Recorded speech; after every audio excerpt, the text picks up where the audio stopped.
I was asked to speak on the Orthodox heritage of Pre-Schism Britain, and as a Metropolitan of the Alexandrian Patriarchate within the Coptic and Oriental Orthodox traditions, the Great Schism of 1054 might seem to be somewhat beyond my remit, as it was a schism between two Chalcedonian churches which had been separated from our portion of the Orthodox Church for centuries.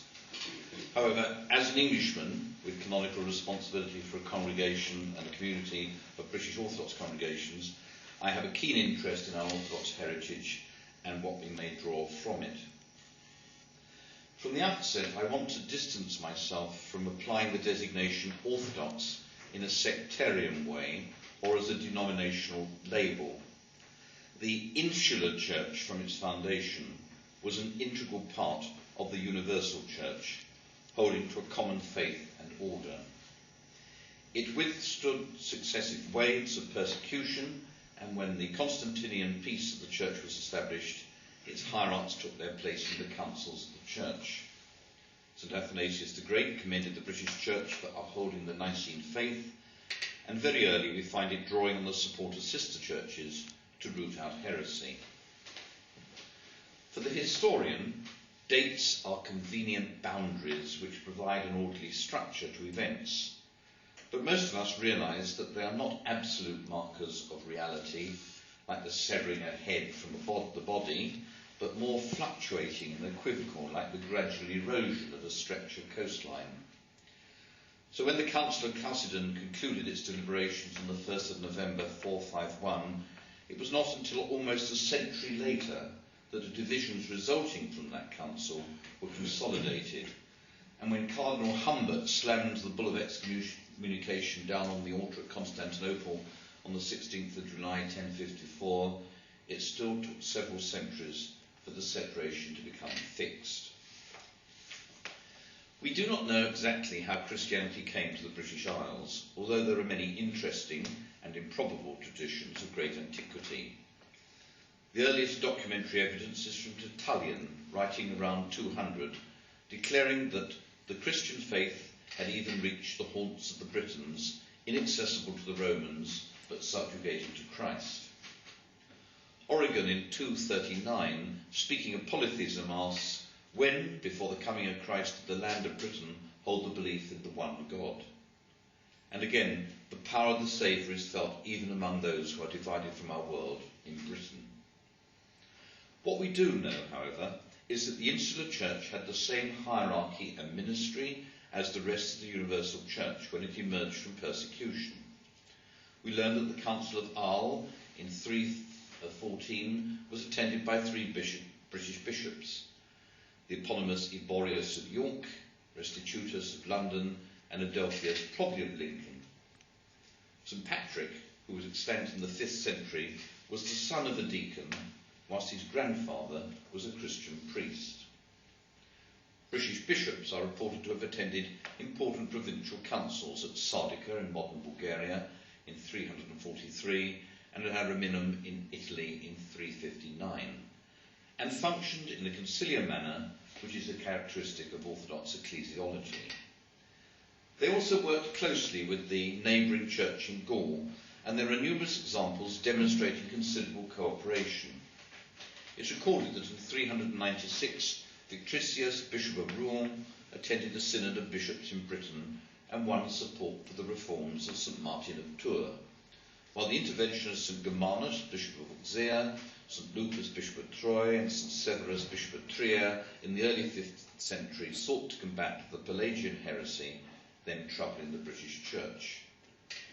We have no reliable episcopal lists from this early period, but it does seem that the Insular Church followed the pattern of that period in establishing bishoprics in the major cities, following the Roman provincial structure.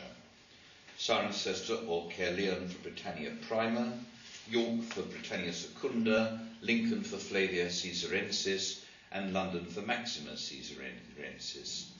These four provincial bishops, or metropolitans, doubtless had small sees within their jurisdiction, but it's worth noting that it wasn't until St. Augustine's Roman mission of 597 that we see the first signs of imposing a local primacy. Before that date, we have no record of anyone possessing that status in Britain, until Bede refers to Augustine as Archbishop of Britain, Britanniarum Archiepiscopus. There's little doubt that he was encouraged by Pope Gregory the Dialogist to assert his authority, and in the process the authority of Rome. Gregory would have viewed Britain as a former province of the Roman Empire, which had drifted away and needed to be brought back into the Roman orbit.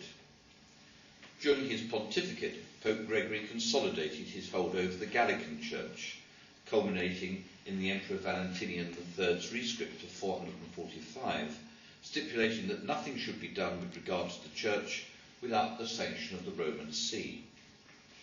Gregory systematically attempted to reassert papal jurisdiction over the entire Western episcopate, so it's not surprising that the existing bishops of the Insular Church, who had largely been driven into the western parts of Britain through the Saxon invasions, are rather cavalierly committed to Augustine's authority.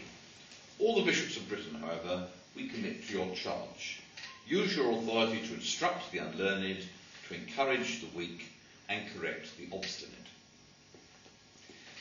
Historically, there had been close ties with the See of Rome, and at the Council of Sardica, which the British bishops had attended, Canon 3 provided that the See of Rome should be the final court of appeal for bishops, a status accorded in recognition of both its apostolic foundation and its reputation for orthodoxy.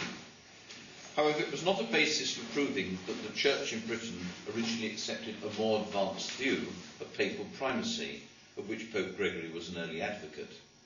Equally, attempts by 19th century Anglican and Reform writers to show that the Insular Church was entirely independent are unsupportable.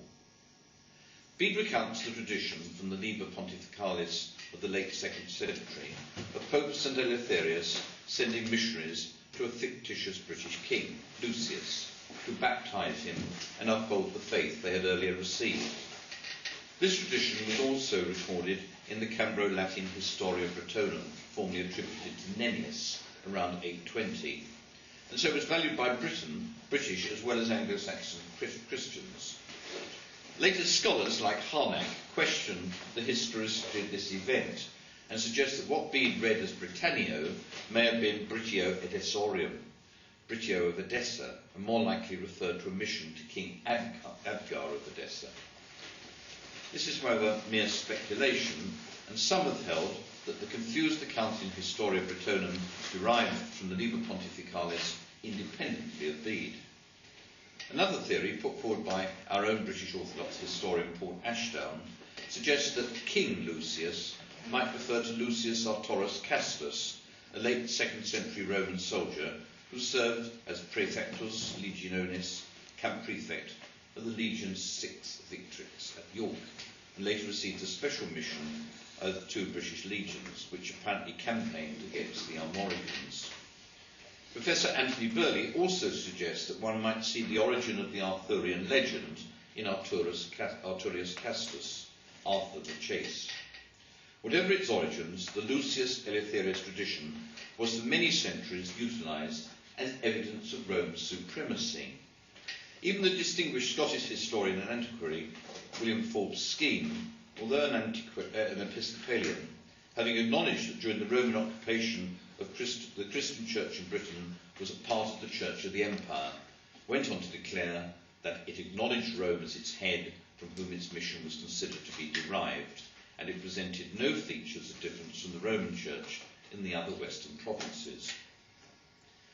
Undoubtedly, the sending of Palladius to Ireland in 431 by Pope Celestine I brought that part of the Insular Church into closer relations with Rome, as later expressed by the great Irish missionary St. Columbanus, who wrote to Pope Boniface IV, "The Catholic faith is held unshaken by us, just as it was delivered to us by you, successors of the Holy Apostles."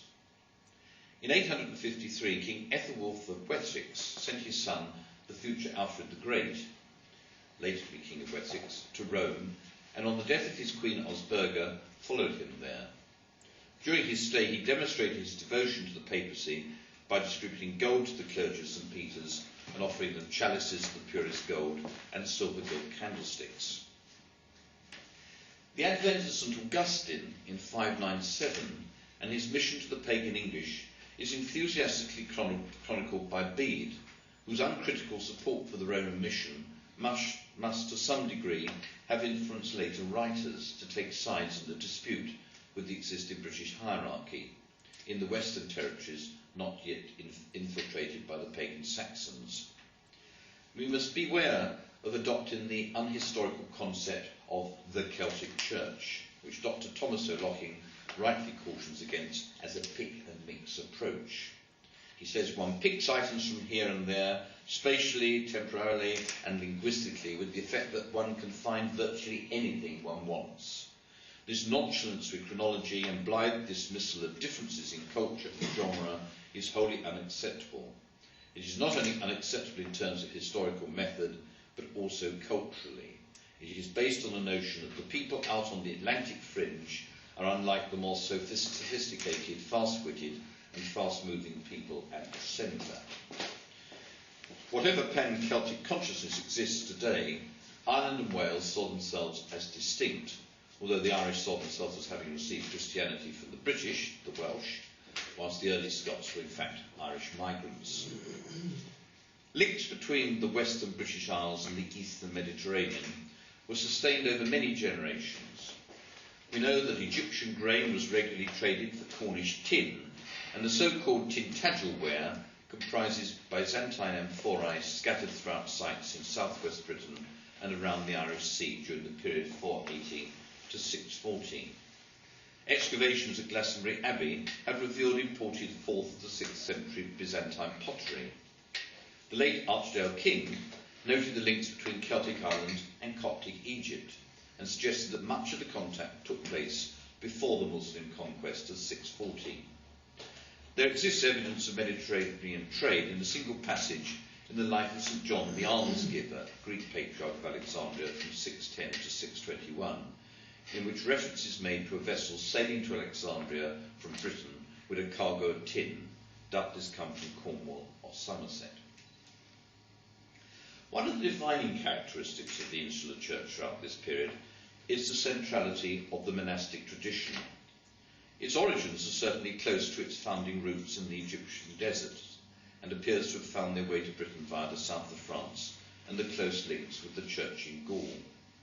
We know that St. John Cassian, after spending some 15 years with the Desert Fathers at the end of the 4th century, returned to Marseille and became one of the inspirations for the vibrant monastic impulse which centred in and around the island of Lara. Both Gildas and Patrick, writing properly in the 480s, attest to local monastic life. Gildas exempts them from his general condemnation of the worldly and corrupt British Church of his day, in which bishops played a prominent part. Having written De Excidio, probably while employed as a secular teacher of rhetoric, Gildas achieved his ambition, as stated in that work, to become a monk. As an abbot, he was consulted for advice on monastic discipline by the second generation of the Irish Church. This early monastic tradition in Britain is quite distinctive when it reaches Ireland, probably because the Irish had no cities. Monasticism, which began as a flight from the cities, was rural and fitted well in Britain and Ireland. The latter also had an existing tradition of colleges of the learned orders, such as Druids and Bards, who were recognised in native law. Dr. Joseph Kelly of John Carroll University in Cleveland, Ohio, suggests that monastic spirituality was well suited to our indigenous culture. He says, as barbarians, that is non-classical peoples, the Irish and English lived in heroic societies that valued a man's individual qualities more than the offices he held. The heroes, such as Coetulian and Beowulf, were men who faced the enemy alone. The hermit, who by himself fought the world, the flesh and the devil, fitted the image of the northern hero. Bishops and Cenobitic monks generally did not. Certainly in Ireland, the dominance of abbots of great monasteries became quite a distinctive feature. From the 6th century, we see them holding great secular as well as ecclesiastical power. Although these abbots were sometimes not ordained, their authority overshadowed episcopal authority, which some writers have suggested meant they were insignificant and largely viewed as simply the source of sacramental grace. However, other scholars believe that abbots never superseded bishops, who continued to exercise ultimate spiritual authority and remained in charge of diocesan clergy. We know that St. Athanasius' Life of Antony and the Sayings of the Desert Fathers were available in Latin translations, and this early period was characterised by hermits and wandering monks, as well as huge monastic cities, such as Bangor-Escoed, where Bede tells us there were so many monks that although it was divided into 7 sections, each under its own abbot, none of these sections contained less than 300 monks. The Irish, all of them whom supported themselves by manual work. The Irish monasteries of St. Finian of Clonard and St. Congul of Bangor were said to contain 3,000 monks each. Archdeacon King observes that the kind of asceticism associated with the Desert Fathers was especially congenial to the Irish, but refers to Dom Henry Leclerc's suggestion that Celtic monasticism was directly derived from Egypt as an unsustainable hypothesis. No serious historian, however, would deny that first-hand knowledge of the Desert Fathers was brought directly to the south of Gaul by St. John Cassian, and the links between the British and Gallican churches were especially strong at this period. King nevertheless admits that the grouping together of several small churches within a cashel or fortified enclosure seems to support the clerk's view. King also mentions an Ogham inscription on a stone near St. Olan's Well in the parish of Aghabolug, County Cork, which scholars interpret as reading, "Pray for Olon the Egyptian." Professor Stokes tells us about the Irish monk Dicul, who around 825 wrote his book about travelling to the Holy Land, describing the pyramids as well as an ancient precursor of the Suez Canal. It would seem that Egypt was often visited by pilgrims to the Holy Land. And Stokes instances the Sauter na Ran, an anthology of biblical poems attributed to Angus the Chaldee, but containing the 6th or 7th century Book of Adam and Eve, composed in Egypt and known in no other European country except Ireland. King also notes that one of the commonest names for townlands or parishes is Dysart or desert, a solitary place in which anchorites were established.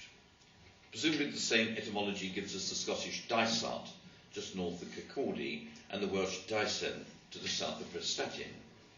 This would then present a consistent picture common to insular Christianity. The martyrology of Angus the Chaldee, an early 9th century monastic bishop in County Offaly, and later Tallaght, has a litany invoking 7 monks in Egypt. In desert Ulig I invoke unto my aid through Jesus Christ.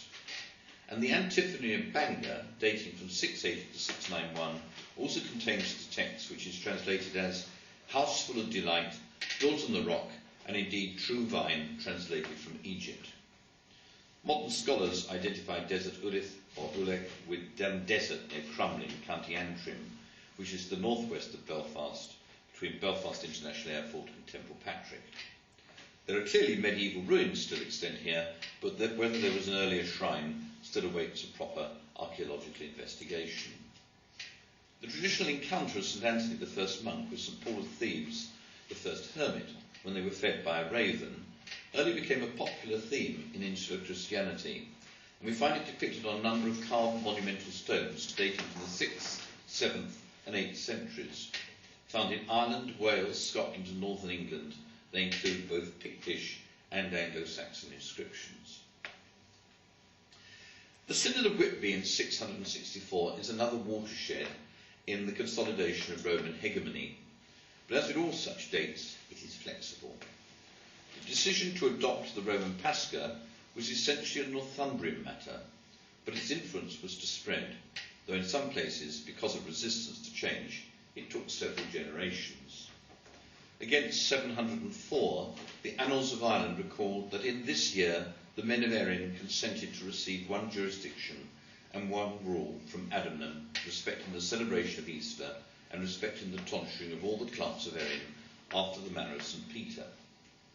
In 710, Scotland followed, whilst Iona accepted the Roman Easter in 716. 2 years later, the Roman tonsure was introduced on Iona, although a schism ensued with rival abbots which lasted almost 60 years. Wales submitted between 755 and 777, first in the north and after much resistance the south, followed by the Council of Elbod, Archbishop of Gwynedd, after whose death the contest was renewed. Whilst as far as West Wales, Cornwall, was concerned, there was no surrender of the national past until after the foundation of the Saxon bishopric of Crediton in the early part of the 10th century. The appointment of Theodore of Tarsus as Archbishop of Canterbury is always regarded as a significant link between the English Church and the Christian Orient. Tarsus, being part of the Patriarchate of Antioch, clearly had an influence on Theodore's formation, and the Canterbury biblical commentaries reveal an exegesis which is thoroughly Antiochian in orientation. There's also incontrovertible evidence showing that Theodore studied in Constantinople, and we know that by the 660s he was living in one of the Oriental monastic communities in Rome, probably at the Silesian monastery of St. Anastasius, outside the city walls to the south of the city. Bede tells us that having been tonsured in the manner of Oriental monks, his head totally shaved, he had to let his hair grow so that prior to his consecration in Rome he could be given the Petrine tonsure. There's evidence that Rome was anxious to ensure that Theodore hadn't been tainted by Eastern theology, as Pope Vitalian insisted that Abbot Hadrian accompany Theodore to England to ensure, in Bede's words, that he did not introduce into the church over which he was to preside anything contrary to the truth of the faith in the manner of the Greeks. This clearly referred to the Diothelite views of St. Maximus the Confessor and other Oriental monks who, like Theodore, had participated in drafting the Act of the Lateran Council of 649 to do with the Monothelites. Despite his Eastern origins, Theodore's archbishopric consolidated the Roman grip on the Insular Church, and at the Synod of Hartford in 672 he presided over an important council which affirmed faith in the 5 ecumenical councils and in Pope Martin's Lateran Council condemning the Monothelites. More significant, however, at the Synod they affirmed the double procession of the Holy Spirit, or filioque, and the late Professor Henry Chadwick suggests that Theodore needed this affirmation to silence criticisms taken to Rome by the contentious Wilfrid of York. Far from being stressed to support Pope Agatho in his standing against the Monothelites, for whom it might prove an embarrassment in dealing with his Greek critics, the insistence on the filioque, Chadwick says, at Hatfield almost certainly belongs to the tensions between Theodore and Wilfrid, and was the kind of help that in 680 Agatho would have preferred not to have received. It's been suggested that Theodore was influenced by Hadrian, abbot of St. Augustine's monastery in Canterbury, who was a Greek-speaking Berber from North Africa, who was in turn influenced by Augustine and Fulgentius of Ruspe, proponents of the double procession. In fairness to Theodore, it has also been suggested that his understanding may have been that of St. Maximus the Confessor, who declared, I take a quote from him, that it was wrong to condemn the Roman usage of the filioque. He said, "They have produced the unanimous evidence of the Latin Fathers and also St. Cyril of Alexandria in the study he made of the Gospel of St. John. On the basis of these texts, they have shown that they have not made the Son the cause of the Spirit. They know, in fact, the Father is the only cause of the Son and the Spirit, the one by begetting and the other by procession. But they have manifested the procession through him and have thus shown the unity and identity of the essence. They have therefore been accused of precisely those things which would be wrong to accuse them." James Stevenson observes that it's worth noting that the Synod of Hatfield was one of the 3 provincial synods which, taken together, presented a united Western position on a number of extremely controversial issues, and enabled Agatho to speak with confidence as the head of the Western Church, as he negotiated a mutually agreeable resolution of the schism between East and West. She also points out that, notwithstanding its overwhelming Greek intellectual background, Theodore's Laticulus Malleolanus consistently defends the Roman viewpoint whenever it touches on a subject of contention between East and West, including the filioque clause. We need to also bear in mind that Alcuin of York, a Northumbrian by birth, who served as a tutor of Charlemagne's court, played a key role in the debate about the procession, and he introduced the interpolated creed at the Imperial Chapel in Aachen, and composing the De Fide Sancti et in Divinitae Trinitatis in defence of the Filioque in 802.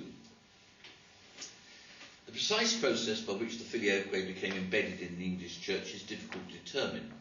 It's not found in the Stowe Missal, dating from around 750, but it can be said that at Hatfield it received canonical support, which, once consolidated, became another feature contributing to the drift away from its Orthodox and Apostolic roots. Just as the Roman primacy developed from one of honour to one of jurisdiction, so the British Church's relationship with Rome underwent changes. Papal interference with secular affairs was a common occurrence during the Middle Ages. Pope Alexander II played a significant role in one of the most important events in English history, William the Conqueror's invasion of England in 1066. He not only excommunicated King Harold and declared William's invasion a legitimate crusade, but sent a ring to William containing one of St. Peter's hairs and a blessed banner, which was to be carried into battle at Hastings. The support of the Pope gave William a moral imperative he would not have had otherwise, making it possible to build his army and robbing King Harold of the will to win. Between the 4th and 11th centuries, the relationship between church and state had clearly undergone a significant development, which would ensure, when the final separation took place between East and West, that the ecclesiology of the British Church was no longer that shared by the churches of the East. The completion of that process is surely reached in 1213, when William's descendant, King John, held the English throne for Pope Innocent III as a papal fiefdom. The Insular Church shared with the rest of Christendom the great persecutions under successive pagan emperors. Whilst the exact date of our protomartyr, St. Alban's martyrdom, is debatable, he was seemingly martyred in one of the 3rd century persecutions and left an enduring cult focused at Verulamium, a localization first attested by Gildas around 540. St. Julius and Aaron are celebrated as two British martyrs who died during the religious persecution of the Emperor Diocletian in AD 304. Gildas writes, "God in the time of persecution, lest Britain should be completely enveloped in the thick darkness of black night, kindled for us bright lamps of holy martyrs. I speak of St. Alban at Verulamium, Aaron and Julius, citizens of the city of the legions, Legionum Urbs, and the rest of both sexes in different places, who stand firm with lofty nobleness of mind in Christ's battle." This city of the legions is frustratingly imprecise, and could refer to Chester, York, or Caerleon upon Usk. Although York might present a better fit, as it had a cosmopolitan population, including Syrians, and was rendered inaccessible by the Saxons of Gildas' day, recent research on topographical and epigraphic data from the Roman fortress of Caerleon, together with evidence of the site of their martyrium chapel from the 9th century into post-medieval times, supports the genuineness of the tradition transmitted from Gildas and places the saints at Caerleon. Once again, the dating is subject to question. Gaul and Spain at that period fell within that portion of the empire administered by Constantius Chlorus, first as Caesar and later as Augustus. Although he was noted for his tolerance towards Christians and his failure to implement decrees issued against them, it should be noted that he was a staunch pagan, using images of his protectors, Hercules and Jupiter, on his coins. And although the historian Eusebius, as advisor to the Emperor Constantine, would have been anxious to present his patron's father in a positive light, another courtier, Lactantius, grudgingly admits that Constantius allowed some churches to be demolished. We must be cautious, therefore, in assuming that those churches were not in Britain. Later invasions by pagan Saxons and Vikings also swelled the ranks of martyrs. Around 614, King Ethelfrith of Northumbria slaughtered some 1,200 monks who'd come from the monastery of Bangor-Iscoe to support the British army with their prayers. However, Ethelfrith's son, King Oswald, who subsequently became a pious Christian himself, was in turn murdered by the pagan king Penda of Mercia, thus adding to the long line of British martyr saints. Two martyrologies of Tallac and Ungus the Cody, dating from the 8th and 9th centuries, commemorate many obscure local martyrs. In addition to the saints' cults introduced from Rome, Anglo-Saxon England soon provided its own heroes and heralds of the faith. Over time, shrines were established in honour of St Oswald, St Cuthbert, first at Lindisfarne, later at Durham, St Chad at Lastingham, St Ethelthryth at Ely, St Swithin at Winchester, and St Edmund at Bury. All drew pilgrims seeking spiritual benefits and miracles of healing. Insular pilgrims also travelled abroad. Within a century of the arrival of missionaries from Rome to convert the pagan Anglo-Saxons, Anglo-Saxon pilgrimages to Rome were already well established. Not only monks and nuns, but kings and other lay people made the journey. Some, like King Ian of Wessex and King Henred of Mercia, remained there to die close to the shrines of the apostles Peter and Paul. Others, such as Benedict Biscop and St Wilfrid, returned with relics, books, and increased understanding of the history, teaching, and liturgy of the Church. A hostel was established close to St Peter's for English pilgrims and other visitors to Rome. Women pilgrims also made the arduous and dangerous journey. In the mid-8th century, St Boniface wrote to the Archbishop of Canterbury asking him to forbid matrons and nuns from travelling to Rome because many of them perished and few kept their virtue. Indeed, in 889, the Anglo-Saxon Chronicle found it necessary to note, "In this year, no journey was made to Rome."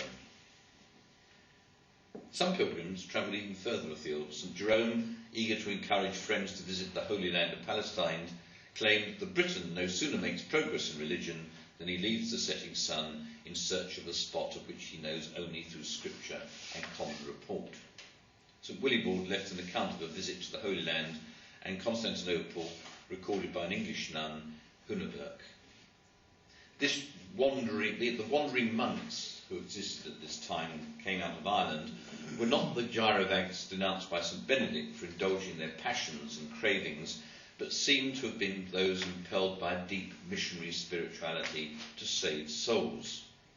Monks from Ireland founded numerous monasteries in what is now France. And during the Saxon invasion, significant numbers of British Christians settled in Brittany, and the names of many Breton villages and towns commemorate these half-remembered saints. From the monastery of Llan-Iltut, or Llantwit in the Vale of Glamorgan, St Marlow, Sampson, Tilo, Magloire, Briach, Frugdual, Corentin and Gildas, and many others resettled in Brittany, where they established monasteries or bishoprics. A little-known late British settlement is that of Britonia in Galicia, northwest Spain, which appears to have been established in the late 5th or early 6th century by either refugees from Anglo-Saxon incursions or more widespread migration. This settlement was recognised by the Counts of Lugo and an episcopal see established under Bishop Maylock, Celtic name, who signed the decrees of the Second Council of Braga in 572. Whatever rite they were using appears to have been superseded by the Visigothic or Mozarabic rite at the Fourth Council of Toledo in 633 under Bishop Metopius. The see certainly survived until 830, when the area suffered from Viking attacks, and may have continued as late as 900, when the Council of Oviedo met. It was subsequently merged with the see of Mendone del Ferrol. The list goes on. These wandering monks also founded monasteries in the Netherlands, Switzerland, Germany and Italy. And it's hardly surprising that St Bernard compared the missionary inundation of foreign countries by the Irish monks to a flood. This profusion of monasteries and hermitages, and also the parochia or federation of monasteries, is clearly a witness to our Orthodox heritage and finds its counterpart in the great Orthodox settlements of Mount Athos in Greece, the Wadi Natrun in Egypt, and Tur Abding among the Syrians. The Augustinian mission also marked the introduction of St Benedict's monastic rule to Britain, but its very different structure and ethos. When later the monastic life fell into decline, as it did throughout Western Europe, it was through the Benedictine rule that it was revived. Under the great statesman Archbishop St Dunstan and his co-worker Bishop Ethelwald of Winchester, the Regularis Concordia provided a common rule for all the Benedictine houses, making them centres of learning and spiritual power. Although the Benedictine tradition was not specifically insular, there were, however, some unique features in the English rule. Prayers were offered daily for the king, and an attempt was made to integrate monasteries into the life of the people. St Dunstan desired that the monastic reform should encourage personal piety among the laity as well, and he attached great importance to the monastic schools. Continuity with the old Irish monastic tradition was not entirely lost, as the Abbey of Glastonbury, where Dunstan had first served as a monk and then as abbot, had an ancient history and many traditions linking it with this earliest monastic flowering. The Irish connection was certainly ancient and strong, for there is reference to Glastonbury of the Gauls in a 9th century Irish martyrology. It is perhaps worth noting that attempts to restore the Benedictine rule in the Orthodox Church have been done in recent years within the Moscow Patriarchate, the Russian Orthodox Church abroad, and the Antiochian Orthodox Archdiocese of America. In the process of their wanderings, the Irish monks performed an immense ministry of evangelization, carrying the faith to many pagan areas. Surprisingly, however, their initial motivation was not evangelistic, but actually mortification, or the white martyrdom of asceticism, which impelled them into exile from their native land. The Anglo-Saxons later adopted a more purposeful approach, and St Willibrord, a Northumbrian, became the apostle to the Frisians, while St Boniface from Devon became apostle to the Germans. We have only an incomplete picture of the liturgical life of the early Insular Church. We certainly cannot talk of a Celtic liturgy, as we only have some ancient fragments.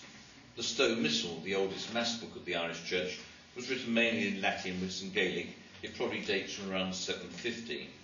The canon is the Gregorian canon with the addition of a long list of Irish saints, although the fraction precedes the Lord's Prayer, as it did before changes introduced by Pope Gregory. The Book of Deer is a 10th century Latin Gospel book from Old Deer, Aberdeenshire, with early 12th century additions in Latin, Old Irish and Scottish Gaelic. It contains a portion of the service of the communion of the sick and a short Eucharistic office which bears a marked resemblance to the Mozarabic and Gallican missals. The Book of Dimmer and the Book of Mulling are both 8th century pocket Gospel books containing orders for the unction and communion of the sick. Scholars believe that there was some local affinity to the Gallican, Mozarabic and Ambrosian rites, which is not surprising in view of Britain's close ties with other Western churches, and clearly there were local variants and borrowings. Pope Gregory's letter to Augustine, giving permission for the use of the Gallican rite, suggested it had already been introduced to England by Queen Bertha's Frankish chaplain. It was not until the 7th century, with the strongly pro-Roman activities of St Wilfrid of Hexham, St Benedict Bishop and the Archcantor John, and with the Archbishopric of Theodore of Tarsus, that there was a positive effort to introduce Roman usages. This culminated in the declaration of the Council of Closure in 747 that services should in future be exclusively according to the Roman rite. Dr. Jamie Higgs, Associate Professor of Art and Art History at Marian University, Indianapolis, employs a comparative method to examine the similarities between the church plans of Visigothic Iberia during the mid-6th century, 6th to the late 8th century, and Anglo-Saxon Britain, using evidence from archaeological record, contemporary literary descriptions, and on-site analysis. As the British and Mozarabic rites of the rites that we use then are more similar to each other than to the contemporary Roman rite, she suggests that they may have required similar architectural space usage.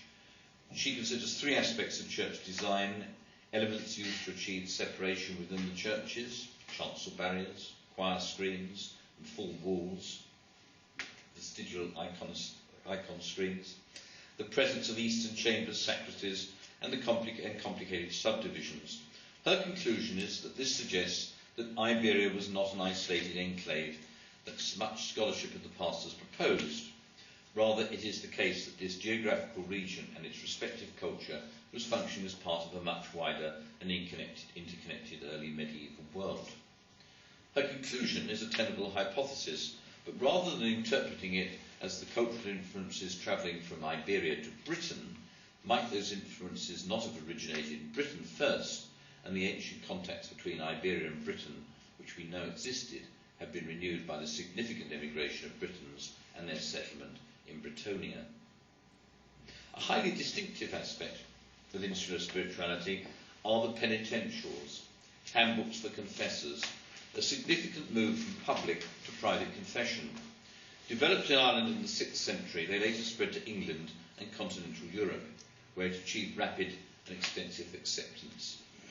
As a literary genre, it spans 3 centuries and 2 languages, Latin and Old Irish. Generally, these are simple documents, at times short enough to be memorised, which advise the confessor how to induce candour, determine guilt, and prescribe remedies for sin. Thomas O'Loughlin comments, they provide the one case where Irish and Welsh clergy were highly innovative and actually shaped Western Christian practice and theology. More importantly, they provide evidence that those clerics were prepared to grapple with theological basics. The readiness to associate this period of our history with the Dark Ages, a term coined by Renaissance humanists in the 14th and 15th centuries to emphasise their cultural superiority, has possibly been responsible for our viewing the Insular Church as culturally and spiritually isolated from the rest of the Christian world, something which the surviving artistic and literary heritage does not support. Insular as being islands, but not to be understood as ignorant and indifferent to other countries and their cultures. High standards of learning were maintained in early and medieval Ireland, largely fostered by the monasteries.